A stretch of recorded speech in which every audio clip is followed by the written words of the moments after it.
Another quick DIY tip.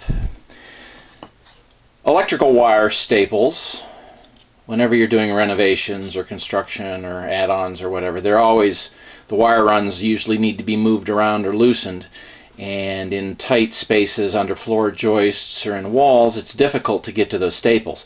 Well, how do you pull them out without screwing up the wire and making a mess and causing all kinds of other damage?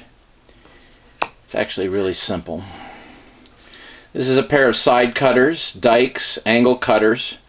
You can see it's got a little bit of a ramp up here. The jaws are very sharp, and all you have to do is pinch the cutters. Now, you don't want to squeeze too hard because you'll cut through the metal, but you just grab the edge of the metal and you push down, and then you just slowly work out the staple. Now, just like a hammer, if you need more leverage, you can put a piece of wood down underneath the angle cutter, and eventually you can pull the staple out with very little work. It's a very quick and handy tip. I've used it for years, and it has saved me a lot of headache. That's it for now. Bye.